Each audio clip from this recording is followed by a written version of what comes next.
Bonjour chers auditeurs, bonjour chère auditrice et bienvenue dans ce nouvel épisode. Je suis contente de vous retrouver pour ce nouveau rendez-vous ensemble. Et pour ceux qui arrivent sur cette chaîne de podcast des soins énergétiques et qui ne me connaissent pas encore, bienvenue à vous. Je me présente, je suis Stéphanie. Vous pouvez me retrouver sur les réseaux sociaux sous le nom de Stéphanie Zénome. Et je vous accompagne pour votre bien-être depuis 2023. Dans ces épisodes, je vous propose des moments de pratique avec des séances énergétiques ou chamaniques. Et j'adapte toujours ces épisodes pour que ce soit très simple et que vous puissiez ensuite refaire dans votre quotidien en toute autonomie. Tous mes accompagnements sont construits comme ça, pour votre bien-être, pour vous apporter plus de liberté, plus de légèreté dans votre vie et surtout toujours votre autonomie. Dans ces épisodes, je partage avec vous mon parcours, mes expérimentations et en même temps, je vous offre donc ces pratiques-là qui sont accessibles à tous. N'hésitez pas à faire un tour sur mon site pour voir ce que je vous propose, www.zenome.fr, et vous retrouvez tous les détails pour me contacter en dessous dans la description de cet épisode. Merci à vous pour votre fidélité, pour votre présence aujourd'hui et je vous souhaite une très belle écoute. Et bonjour et bienvenue dans ce 5e épisode avec le 5e accord Toltec, celui qui nous dit « doute de tout mais apprends à écouter ». Alors il est vraiment fondamental et vraiment super intéressant parce qu'il vient nous interroger sur notre vérité intérieure. En fait, il vient nous rappeler que tout ce que l'on voit autour, tout ce que l'on expérimente, c'est pour pouvoir nous révéler à nous-mêmes notre vérité intérieure. Vous ne pourrez pas faire l'expérimentation de quelque chose auquel vous ne croyez pas fondamentalement. Mais parfois, c'est pas toujours apporté à votre conscience. C'est ce qui est arrivé à une personne qui a fait une EMI, qui était complètement athée, qui ne croyait en rien et qui a fait l'expérience de l'enfer derrière. Donc effectivement, elle avait l'impression, cette personne, de ne croire en rien, mais au final, elle s'aperçoit qu'elle a cette croyance du bien contre le mal et de l'enfer-paradis, et donc ça lui a ouvert cette compréhension. Est-ce que ça veut dire que derrière il y a le paradis et l'enfer qui existent? Dans son système de pensée et de valeurs, oui. Dans le système de pensée et de valeurs universelles, non, puisque tout le monde n'a pas cette conception-là, n'a pas cette foi en ça et n'a pas cette foi en ce dogme, parce qu'au final c'est toujours un dogme, ça revient à la religion. Donc là j'ai pris cet exemple-là comme j'aurais pu en prendre un autre, mais à savoir qu'on va faire l'expérimentation que de ce à quoi on adhère. Si on n'y adhère pas fondamentalement, on ne pourra pas faire l'expérimentation, on n'y croira pas. Et alors, aujourd'hui, j'ai eu un échange avec une personne qui a cette croyance des Ananouki avec un point de vue hyper intéressant. Donc je vais vous le partager avec vous, on va réfléchir ensemble sur ça, et donc vous allez voir que ça a un rapport avec ce 5e accord Toltec, et vous allez comprendre un peu comment je fonctionne pour pouvoir trouver ma vérité intérieure, qui n'est pas forcément la vôtre, qui n'est pas celle d'autrui. C'est tout à fait ok, puisque je vous ai dit, l'ensemble des vérités de chacun forment la vérité, même quand les vérités de chacun s'opposent. Alors pour la petite histoire, les Anunnaki, à chaque fois je dis Anunnaki, je suis désolée, la dyslexie fait que je déforme des mots et je mélange des syllabes aussi. Donc voilà, c'est une habitude à avoir. Je dois me concentrer en fait sur le vocabulaire que j'utilise pour que ce soit audible, compréhensible, mais vous voyez qu'à l'oral je fais beaucoup de fautes de français. Je les entends aussi parfois, mais pas toujours. Donc quand je fais des raccords, des corrections, parfois je laisse ces erreurs-là parce que je ne les entends pas comme vous les entendez vous, moi je l'entends avec la bonne prononciation. Et donc je m'en excuse si ça écorche vos oreilles. Donc les Anunnaki, ça vient d'où? Alors la première fois que j'ai entendu parler d'eux, c'était la version des extraterrestres reptiliens qui vivent sur la planète Nibiru, cette planète X, donc cette 10e planète hors dans notre système solaire, mais hors notre champ, ce qui fait qu'on ne la voit pas et un jour elle reviendrait, percuterait la Terre, ou alors elle reviendrait proche de la Terre et les humains seraient esclaves de ces Anunnaki, enfin ils sont déjà esclaves et tout ça, ils ont été créés par eux, blablabla.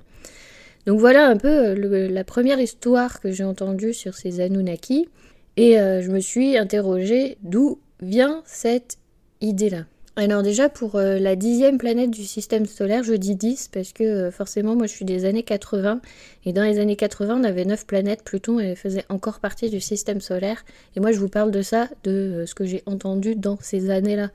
Donc là effectivement dans 2025 vous allez me dire mais c'est pas la 10e, du coup c'est la 9e planète du système solaire. En fait pour vous avez l'impression que c'est quelque chose de nouveau qui vient de sortir, les Anunnaki, mais en fait ces histoires-là sont racontées depuis des années. Donc dans les années 80-90, moi je l'entendais déjà, hein, même si internet n'existait pas.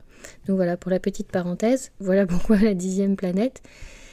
Et donc avec ces Anunnaki, ils ont une forme reptilienne. Donc quand j'ai commencé à connecter mes alliés, j'ai une dragonne, je me suis dit super, je vais pouvoir lui poser la question en direct. Qu'est-ce que tu en penses de ces Anunnaki? Parce que les Anunnaki, on les met sous forme reptilienne et on entend parler des dracos qui se sont hybridés avec des humains et tout ça. Alors quand j'ai interrogé ma dragonne, un point qui la dérange, c'est que Draco, draconique, ça vient de dragon. Et donc les associer à ces formes reptiliennes qui sont pas forcément positives dans la vision humaine terrestre, ça lui pose souci parce que du coup ça fait que énergétiquement les dragons sont assimilés à cette énergie-là. Donc vous vous doutez bien que si c'est mon allié qui m'apprend des choses et qui m'enseigne, ça lui pose problème que certains humains mettent dans ces énergies négatives les dragons comme si c'était des êtres néfastes. Donc déjà il y a cet aspect-là à savoir. Donc effectivement, personnellement je fais confiance à mes alliés et donc aux enseignements de ma dragonne. Donc quand elle me dit prudence, attention, les humains classent les reptiliens de ce côté-là, attention, on n'en fait pas partie, les dragons, ça vient pas à la racine draco, elle est mal utilisée. Donc vous voyez déjà dans le vocabulaire que les humains utilisent, parfois on génère des trucs qui sont pas tout à fait clean pour ces dragons en fait, ces êtres énergétiques qui sont là pour nous apporter des choses. Du coup ça crée ce petit truc-là. Et donc forcément, vous entendrez qu'il y a des humains, ils vont vous dire que les dragons, c'est satanique, c'est le côté du diable. D'ailleurs, on l'entend aussi dans la religion. Du coup, voilà, ça vient de là, en fait, de ce que les humains ont mis derrière et créé d'eux-mêmes. Donc voilà déjà une première chose. Et puis, si énergétiquement, quand j'essaye de comprendre un concept, savoir d'où ça vient, j'essaye de sentir cette énergie-là. Donc les Anunnaki, je ne sens pas cette énergie, si vous voulez, comme les dieux probables, comme ça avait été décrit dans Sept parle, l'éternelle vitalité de l'âme, si jamais vous écoutez cette chaîne-là aussi. C'est pas décrit comme les dieux probables qui sont issus de la source, c'est pas une énergie comme ça. Elle n'a pas sa propre existence, de ce que je ressens. Si je me connecte à ça, par contre, oui voilà, je ressens les humains qui donnent une énergie à cet égrégore, à ça, les Anunnaki. Donc je ressens bien les humains qui pensent que les Anunnaki ont une existence et une réalité, et donc ils projettent l'énergie dessus, leur donnant une existence, une réalité. Donc là, c'est un peu comme l'œuf et la poule qui est arrivé avant. Est-ce que les Anunnaki existent vraiment et donc les humains peuvent se connecter à eux et nourrissent cette énergie, ou est-ce que ce sont les humains qui ont créé les Anunnaki, cette énergie, et qui donc fait qu'ils peuvent se créer. Voilà, on est encore dans ce concept-là. De ce que je ressens ça. Je ne peux pas vous l'expliquer mieux. Je ressens ces humains qui donnent une importance, une croyance à, et qui donnent leur énergie à ça. Après, qu'ils soient pour ou contre, qui servent les Anunnaki ou qui veulent les desservir et lutter contre, tout ce monde-là donne son énergie à ça et crée une existence de ça, ces Anunnaki quelque part. Donc voilà, il ne faut pas oublier que l'humain est créateur. Donc forcément, à chaque fois qu'un humain pense quelque chose, ça se crée quelque part. Je vous renvoie encore une fois aux lectures de Seth et donc à ma chaîne Zen Attitude chez Zenome Zaza. Donc voilà en gros un peu l'histoire des Anunnaki, les interrogations et donc ces réponses que j'ai reçues comme ça. Et à chaque fois, vous voyez, ça vient toucher mes valeurs pour me montrer ce à quoi j'adhère ou je n'adhère pas. Donc est-ce que j'adhère aux Anunnaki avec ces informations-là ? Non. Donc je ne dis pas que ça n'existe pas, je ne dis pas qu'il n'y a pas des gens qui y croient, je ne dis pas que ça n'a pas été partagé par les humains, je dis que je n'y donne pas crédit, ce n'est pas ma vérité, ça ne fait pas partie de mon système de vérité. Donc voilà, c'est comme ça en fait que vous pouvez vous-même checker des choses avec ce principe, cet accord Toltec de doute de tout mais apprends à écouter. Donc vous doutez, mais vous écoutez les argumentations, vous écoutez le raisonnement qu'il y a et vous voyez si vous donnez crédit ou pas. Donc ce que je voulais vous partager aujourd'hui, donc ce point de vue intéressant, c'est que du coup la personne qui m'a partagé ça sur les Anunnaki, donc au début il n'y avait pas le mot Anunnaki, mais c'est pour ça que quand j'ai vu le mot Anunnaki, du coup ça m'a fait tiquer, j'ai fait ah ouais mais voilà petit problème, c'est qu'il y a ce mot là derrière. Donc dans sa conception, dans sa vérité, donc nous sommes dans la matrice. Donc ça on est tous bien d'accord, le monde est codifié, a été encodé et nous sommes à l'intérieur de ce monde, nous sommes terrestres sur la Terre et donc oui on colle à la Terre, le monde a été codifié et on le voit et on le perçoit comme il a été codifié pour nous-mêmes. Donc ça c'est la matrice, je suis tout à fait ok avec ça. Et donc pour lui, l'âme est encore une illusion de la matrice. Donc ce qui veut dire que nous sommes des êtres qui ont été créés par ces Anunnaki, donc ces êtres supérieurs, et en fait on est juste là pour être de la nourriture énergétique pour ces Anunnaki. Donc je trouve que c'est un point de vue hyper intéressant, parce que effectivement, si on regarde comment la vie est conceptualisée, c'est toujours des êtres qui se nourrissent d'autres êtres, d'autres formes de vie, d'autres consciences. C'est le principe même de la vie, on se nourrit tous des uns des autres, et donc dans ce système, se nourrir des uns des autres, c'est la symbiose. Donc y voir après les Anunnaki comme des êtres maléfiques, effectivement, s'ils nous ont créés pour nous nourrir, on a cette vision de ces maléfiques. Mais qu'est-ce que font les humains sur Terre? Ils font des champs pour se nourrir. Ils utilisent des végétaux, des êtres vivants pour se nourrir. Ils utilisent des élevages. Ils utilisent des animaux, des êtres vivants pour se nourrir. On les utilise pour nous nourrir. Donc les Anunnaki qui nous utilisent pour le nourrir, je veux dire, c'est le principe de vie. C'est la base de toute forme de vie. Qui mange qui, hein, qui mange quoi? On se mange tous les uns les autres. Après, là où il y a équilibre, c'est que nous, quand nous mourrons, on revient à la Terre, on nourrit la Terre en fait pour ces êtres. Donc voilà, après, la façon de cultiver l'élevage intensif, on peut se questionner là-dessus. Mais du coup, c'est le principe de vie. Donc quelque part, je me dis, effectivement, ça peut être possible. Peut-être qu'il y a ces êtres supérieurs qui nous ont créés, mais eux, on les nourrit en fait. Énergétiquement, on les nourrit. Et du coup, ça peut me sembler plausible, probable comme vérité. Et puis, alors après, là où je veut faire de la prévention, c'est le terme Anunnaki. Le terme Anunnaki vient d'une croyance, d'une religion sumérienne. Donc qui dit croyance, religion, dit dogme. Et ça, qu'est-ce que c'est croyance, religion, la lutte du bien contre le mal, c'est la matrice. Donc le fait de croire à ce système-là ne fait que nourrir le système illusoire de la matrice. Donc je me dis, donc cette personne-là explique qu'on est concrètement de la bouffe pour ces êtres, ces Anunnaki, et que en plus c'est eux qui ont créé le système illusoire et que du coup quand on meurt ils nous font croire à l'âme, machin tout ça, et en fait ils nous réutilisent pour nous réincarner. Alors je me dis dans ce système-là, si effectivement nous sommes des esclaves et de la bouffe, c'est super triste. Et donc, quand il me dit oui, il faut se rebeller et sortir du système, alors moi je veux bien vouloir me rebeller et sortir du système, mais concrètement, comment?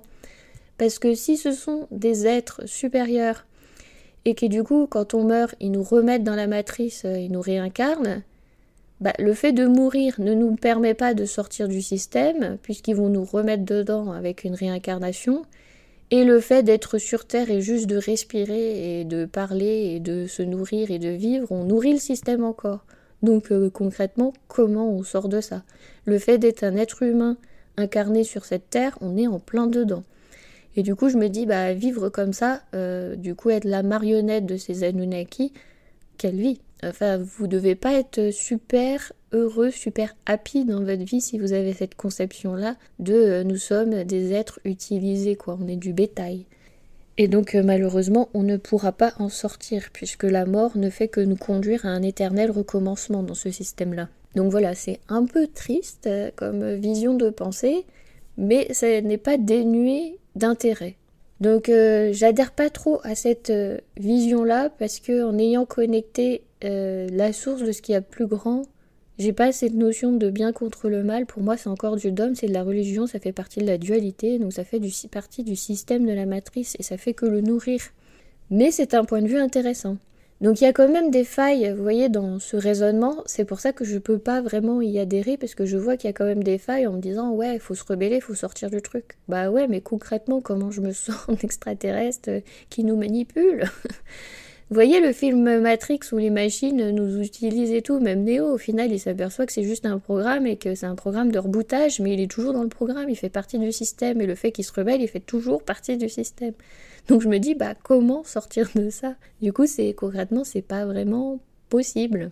Donc voilà, je n'adhère pas trop à ce principe-là, mais je comprends et je trouve que le point de vue est intéressant. Voilà. Donc autre chose, donc les Anunnaki, bah ça fait partie d'une religion, ça fait partie d'un dogme. Donc quelque part adhérer à ce dogme, bah il faut juste savoir que c'est une religion, que voilà, c'est un dogme qui a été créé par des humains. Mais la même chose, je dis pas que c'est quelque chose de négatif ou de positif le fait d'y croire et d'y adhérer, c'est juste qu'il faut en avoir conscience que c'est un dogme, comme j'ai conscience quand je crois aux divinités égyptiennes, quand je me connecte à elles et quand je travaille avec, je sais que ça fait partie d'une religion, d'une transmission qui nous a été léguée. Ça fait aussi partie de ce système et je vois comment le système est imbriqué dans un système dans un autre système, puisque la religion catholique n'a fait que prendre de ces anciennes religions, que prendre de ces anciennes croyances païennes aussi. Elle a fait son globi-boulga et après elle nous sort Marie, Jésus, Joseph et tout ça. Donc voilà, c'est juste de comprendre que ça fait partie du jeu, quoi. Ça fait partie du jeu religieux. Donc après, quelle que soit votre croyance, c'est tout à fait ok, mais il faut juste en avoir conscience. Donc pour moi, les Anunnaki, c'est un dogme comme un autre. Donc pourquoi je lui donnerais plus ou moins de crédit qu'un autre je peux pas en fait lui donner plus ou moins de crédit qu'un autre. Je peux juste vous dire, j'y adhère ou je n'y adhère pas. Donc après aussi, ce qui était intéressant dans ce point de vue d'êtres supérieurs qui nous ont créés pour nous nourrir, ça rejoint les idées de Seth par l'éternelle validité de l'âme, où on a un système imbriqué dans un système, imbriqué dans un système, imbriqué dans un système, et chaque système se nourrit les uns des autres. Alors est-ce que c'est forcément quelque chose de négatif? Là est toute la question. Est-ce que c'est forcément des êtres vils qui nous utilisent comme esclaves? Ou est-ce que c'est parce que, ils ont créé ce système, on est imbriqué dans leur système, et donc le fait que notre système existe nourrit ce système-là. Mais comme d'autres systèmes nourrissent le nôtre. Donc à savoir, qui est l'ennemi de l'un l'autre? Est-ce que c'est vraiment quelque chose de néfaste? Ou est-ce que c'est juste pour avoir cette compréhension que chaque système se nourrit les uns des autres? C'est ce qu'il nous avait expliqué dans les lectures de Seth. C'est ce qui est d'ailleurs imagé dans Men in Black, où je vous avais dit la galaxie elle est dans le petit collier du chat, et donc après on s'aperçoit qu'il y a d'autres formes de vie qui jouent avec notre galaxie, on est dans une bille. Donc vous voyez, c'est un peu le principe d'un système imbriqué dans un autre système et qui nourrit l'autre système. Est-ce que c'est forcément quelque chose de négatif? Je me pose la question et je vous pose la question. Est-ce que c'est vraiment quelque chose de supérieur qui est vil? Donc ces Anunnaki, on les imagine comme des êtres néfastes parce qu'ils nous ont créés et qui se vivent et nourrissent de notre énergie. Mais nous, on fait pareil. Quand on crée en plus des divinités, etc., on les crée, donc ils se nourrissent de notre énergie puisque c'est nous qui avons ce pouvoir créateur et on leur donne du coup cette énergie pour qu'ils existent, mais en même temps, nous, on se nourrit d'eux. Quand on fait des soins énergétiques, tout ça, et qu'on fait appel à eux, on se nourrit d'eux, on se nourrit de cette énergie. Donc vous voyez, il y a un cycle. Donc est-ce que c'est vraiment quelque chose de néfaste d'avoir ces êtres supérieurs qui nous auraient créés pour aussi nourrir leur système, je ne sais pas. Est-ce que ça veut dire pour autant nous réduire en esclaves? Je ne sais pas, je n'ai pas la réponse non plus. Mais vous voyez à quel point ce point de vue est intéressant et ouvre des portes et des champs de perspectives possibles d'autres compréhensions. Et au final, donc, cet avis qui a été partagé, du coup, je vois les failles du système qui fait que je ne peux pas vraiment y adhérer en disant que les Anunnaki, c'est des êtres forcément vils qui nous veulent du mal. Peut-être que eux aussi, ce sont des êtres qui nous ont créés et on est dans leur système du coup pour les nourrir, mais peut-être qu'eux aussi, ce sont des êtres parfaitement imparfaits. Donc les juger pour ça, parce qu'ils sont bloqués eux aussi dans cette dimension duel du bien contre le mal, les bloquer dans cette dimension-là en disant c'est des êtres mauvais parce qu'ils se nourrissent d'eux, mais on fait la même chose, donc nous aussi on est mauvais. Donc voilà, tout le monde est parfaitement imparfait, donc est-ce qu'on peut en vouloir à notre créateur d'être aussi parfaitement imparfait? J'ouvre la question. Et puis aussi ce système de valeurs où je ne peux pas adhérer, c'est de se dire que eux ce sont des êtres mauvais parce qu'ils nous ont réduits en esclavage et ils se nourrissent de nous, et nous, forcément on est des êtres bons. On est bon, en fait, c'est pas notre faute qu'on fasse autant de mal sur Terre, machin, tout ça, puisque nous, on est des êtres bons, mais on est des marionnettes à la solde des Anunnaki. Donc là, j'adhère pas trop, parce que ça veut dire sortir la responsabilité de nos actes, de nos actions, de l'humain, en fait, pour cette présence supérieure quelque part quelconque. C'est remettre notre responsabilité à l'extérieur de nous. Si on regarde sur Terre, qui est-ce qui fait du mal? Est-ce que c'est vraiment la matrice? Donc si on regarde la matrice, il faut regarder tout ce qui la compose, la nature, les êtres, tout ça. Qui est-ce qui fout le bordel dans cette matrice et qui fait le mal? C'est les humains. Donc me dire que ces êtres sont mauvais, pour l'instant, dans ce que je ne vois que les humains qui agissent de cette façon mauvaise. Parce que si les Anunnaki étaient vraiment franchement mauvais, ils nous ont quand même donné la chance d'avoir une super belle planète. Ils nous ont quand même mis, donc peut-être réduits en esclavage sur cette merveilleuse planète, mais cette planète est quand même belle, merveilleuse, et elle a quand même beaucoup de formes de vie. On a quand même vachement de chance de tout ce qu'on trouve sur cette planète Terre. Donc du coup, je me dis, si eux, c'est des êtres qui sont mauvais, et donc nous, on est les pauvres gentils, vous voyez un peu qu'est-ce que ça rappelle, l'ego de l'homme. L'homme, du coup, lui, c'est un être super gentil, machin, rien, il est juste manipulé par des forces extérieures, c'est pour ça qu'il est mauvais. Je trouve que c'est enlever la responsabilité de chacun et de nos actes. Et du coup, c'est la transposer à l'extérieur. Et avec cette idée-là, je suis pas tout à fait d'accord, c'est pas dans mes valeurs. Pour moi, on est responsable de nos actes, de nos actions et de ce que l'on en fait.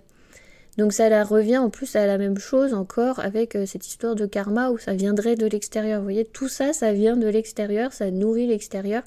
Et pour moi, c'est pas ok. Pour moi, c'est l'humain, c'est ce qu'il est, c'est lui, c'est ses choix et c'est de sa responsabilité s'il fait le bien, s'il fait le mal dans ses actions.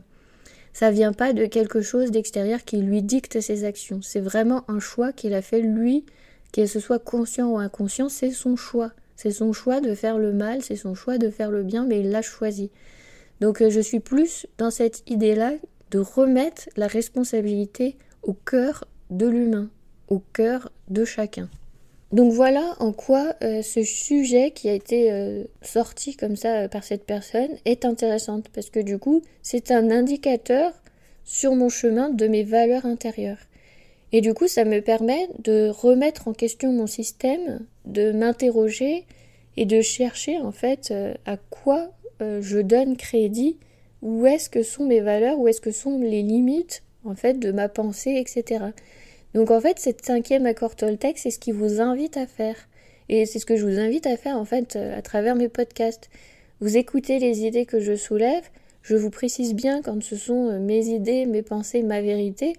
Et vous voyez si elle se confronte à la vôtre ou si jamais elle confirme la vôtre. Voilà, c'est à vous en fait de jongler dans tout ça. Parce qu'il faut savoir, donc je le dis et je le redis, que la vérité, c'est l'ensemble de toutes les vérités de chacun. Donc on ne pourra jamais dire ça c'est la vérité, je prêche la bonne parole. Donc en plus c'est ce que la personne a fait avec ses Anunnaki, il dit oui mais ça c'est la vérité. Tu as le droit de croire à autre chose mais c'est ça la vérité. Non, c'est ta vérité. Et donc effectivement la mienne n'est pas la même. Mais l'ensemble des deux forme la vérité. Et donc les deux se confrontent. Mais ce n'est pas la vérité. Donc là est encore dans ce système de dire moi je prêche la bonne parole des Anunnaki, c'est la vérité. Pour moi c'est être encore dans un système illusoire de la matrice où la pensée en fait n'est pas complète, n'est pas formée. Il y a encore derrière cette illusion d'ego de moi je prêche la bonne parole, écoutez-moi grand sauveur des Anunnaki. Mais voilà, c'était quand même un truc intéressant d'avoir cette confrontation de points de vue, parce que ça amène quand même à une réflexion. Et je trouve toujours ça hyper riche, et le fait de ne pas y adhérer montre juste sur mon chemin, c'est un indicateur de mes valeurs. Donc c'est en ça que le 5e accord Toltec vient nous chercher. Il vient, quand vous avez un questionnement, il vient vous pointer, voilà, t'as ce questionnement, tu te demandes pourquoi, nanana, je vais te montrer ça, est-ce que tu y adhères? Non, donc tu sais que ta vérité est là. Voilà, c'est ça le 5e accord Toltec, c'est regarder où est sa vérité. Et donc sa vérité peut changer, évoluer avec le temps. Et vous avez le droit de douter aussi de cette vérité, de la remettre en question et de l'interroger encore et encore. Tout est en mouvement. La pensée n'est pas statique. L'évolution de votre pensée n'est pas statique non plus. L'évolution d'ailleurs en général n'est pas statique. Donc voilà, merci à cette personne d'avoir partagé très modestement son point de vue, sa vision des choses, parce que du coup, ça ouvre à une autre compréhension de comment peut fonctionner un système imbriqué dans un système et qu'on se nourrit tous en fait des uns des autres. Mais pour moi, je ne vois pas forcément encore quelque chose de bien qui lutte contre le mal, puisque ça, c'est réservé à notre dimension. Pour moi, c'est dogme, religion, croyance, tout ça. Pour moi, c'est comprendre comment on est imbriqués les uns avec les autres, comment le système fonctionne les uns avec les autres, et ça, j'appellerais ça plus vivre en symbiose. Donc ça, c'est mon côté scientifique. Vivre en symbiose avec, quand bien même nous sommes des êtres chacun indépendant, mais en même temps interdépendants, qui dépendent de l'un l'autre. Exemple tout bête, donc si ces Anunnaki sont des êtres supérieurs et que nous on est ces pauvres humains esclaves de ces Anunnaki, et un exemple qu'on peut ramener ça au point de vue terrestre, donc nous on semble des êtres hyper évolués et on a plein de bactéries sur nous-mêmes et à l'intérieur aussi du corps qui vivent en symbiose avec nous. Elles ont chacune leur conscience indépendantes, puisqu'elles se développent chacune en se nourrissant de nous, et nous en même temps on vit grâce à elles. Elles vivent et elles nous apportent des choses, et donc on vit tous en symbiose les uns avec les autres. Et donc est-ce que ces bactéries sont nos esclaves, parce que du coup elles vivent sur nous, sans nous elles peuvent rien faire? Est-ce que dans quel sens en fait en plus ça a été fait? Bon, après, si on regarde l'évolution de l'homme, nous venons de ces bactéries, nous sommes composés de ce système. Mais si on imagine une force extérieure qui nous a créés dans ce système, ça voudrait dire que cette force extérieure nous a créés dans ce système et a créé le système pour qu'il vive en symbiose avec nous. Donc après, il faut m'expliquer où est le mal de vivre en symbiose et d'avoir ces systèmes imbriqués dans les autres, les uns dans les autres, qui vivent ensemble et qui se nourrissent les uns des autres. Voilà, ça, j'ai pas encore cette vision bien mal. Après, c'est la même chose pour, vous voyez, des entités qui évoluent différemment de ce que l'on voudrait appeler la lumière, tout ça. Vous imaginez, vous mettez le mot mal derrière, c'est mauvais. Je vois juste une évolution en fait différente, un chemin emprunté qui est différent de celui qu'on aurait voulu qu'il emprunte. Mais voilà, je ne vois pas forcément cette conception bien mal, parce que cette conception bien mal, je la réserve vraiment à notre dimension et à notre réalité terrestre, à ces notions humaines et ces valeurs humaines qu'on s'est un peu tous mis d'accord à avoir sur Terre. Tuer c'est mal, on s'est tous mis d'accord ça sur Terre. Voilà, il y a ce concept-là humain qu'on a mis, voilà, et pourtant on tue des animaux, on tue des êtres vivants, on ne fait que tuer des milliards et des milliards d'espèces. Donc voilà, on peut remettre aussi en question ce système de valeurs, de croyances que l'on a. Vous voyez, il y a toujours en fait à penser derrière, oui, on me dit non, mais pourquoi, etc. Vous voyez, donc c'est en ça que le 5e accord Toltec en fait vous amène à réfléchir sur tous ces systèmes de pensée, de valeurs, et puis du coup permet de vous interroger, de vous remettre en question en permanence. Et il vous rappelle aussi de ne pas oublier de douter parfois aussi de vos propres pensées, de aussi analyser vos pensées et voir où est-ce qu'elles aussi vous emmènent. C'est pas seulement que des informations de l'extérieur, c'est aussi des informations que vous avez à l'intérieur de vous. Est-ce que ça fait vraiment partie de votre système de vérité ? Et à partir du moment où vous êtes plutôt en paix et ok avec votre système de vérité, même si du coup il y a des idées qui peuvent s'opposer, à partir du moment où vous êtes d'accord avec votre système de vérité, c'est là où vous vous rapprocherez plus de votre essence et de la paix en fait, de la paix avec vous-même. Vous serez moins en lutte, en confrontation avec vous-même, et je pense que c'est à ça que veut nous emmener en fait les accords Toltec, c'est à trouver tout simplement la paix à l'intérieur de nous-mêmes avec toutes ces idées, toutes ces valeurs qui sont importantes pour nous, notre vérité. Parce que si on regarde bien, une fois qu'on connaît tout ce système, comment ça fonctionne à l'intérieur de nous, ce système de vérité, notre système de valeurs, on se rapproche de nous-mêmes, de notre divinité, de cette part divine en nous, de ce que l'on est. J'appelle part divine, c'est cette lumière créatrice qu'on a à l'intérieur de nous qui nous permet de pouvoir justement tester nos idées, nos valeurs et tout dans cette réalité, dans cette matrice, et ça permet de nous donner un regard dessus, un regard sur les choses, de pouvoir les matérialiser. En plus, je vous avais dit, c'est une fois qu'on a conceptualisé ce concept à l'intérieur de nos cellules, que ça vibre, qu'on peut le comprendre. Donc là, tout ce que je vous partage aujourd'hui, ce sont des principes et des concepts encore que j'ai mentalisés, que j'ai au niveau du mental. Est-ce que je les ai tous intégrés dans mes cellules ? Pas encore. Je n'ai pas encore fait l'expérimentation de ces êtres supérieurs et de ces systèmes imbriqués les uns dans les autres. J'ai pas encore rencontré les Anunnaki, pas encore. Donc forcément, tant que je n'en ai pas fait l'expérimentation, je ne peux pas les rejeter à l'extérieur de mon système. Je peux ne pas y adhérer, mais je peux pas les rejeter complètement. Et en même temps, je peux pas les imbriquer dans mon système et le faire vibrer, puisque ça fait pas partie de mon expérimentation, donc ça fait pas encore partie de mes cellules. Donc faut pas oublier que pour intégrer, on a besoin de cette corporalité, et c'est peut-être en ça le sens de ce que l'âme est venue faire sur Terre, c'est pouvoir ressentir, vivre tous ces systèmes de croyances, de valeurs, de conceptions, d'idées mentales, de pensées, ces idées, tout ce qu'elle a créé au niveau de la conscience, au niveau du mental, pour pouvoir le sentir dans la matière, expérimenter dans la matière, ça permet l'intégration. Donc voilà, ça je le développe plus, c'est vrai, dans la chaîne Zaza Zen Attitude chez Zeno avec les lectures de Seth. Et donc si ça vous intéresse d'aller plus loin dans ce concept-là, je vous invite à aller sur cette chaîne. Aujourd'hui, nous étions avec ce 5e accord Toltec qui nous apprend à douter de tout, donc même de nous-mêmes, de nos propres pensées, de nos schémas mentaux, de nos valeurs, de notre vérité, mais d'apprendre aussi à écouter. C'est en écoutant nos valeurs, nos vérités qu'on se rapproche de notre essence. Je vous remercie infiniment pour votre écoute et je vous dis à la prochaine fois dans de prochaines aventures, dans de prochains épisodes où on se fait des nœuds au cerveau. Je vous envoie toutes mes amitiés et je vous dis à bientôt. Je vous remercie infiniment pour votre écoute. N'hésitez pas à vous abonner à la newsletter en scannant le QR code si vous êtes sur votre PC, et si vous êtes sur votre portable, vous retrouvez le lien en dessous dans la description. Vous y retrouvez également toutes mes coordonnées pour pouvoir me contacter, prendre rendez-vous ou avoir de plus amples informations. N'hésitez pas à me faire votre retour si vous avez des questionnements, des idées, des envies de partage. Je suis joignable par mail ou n'hésitez pas à me laisser un commentaire tout simplement en dessous cet épisode que vous venez d'écouter. Je vous remercie encore et à bientôt.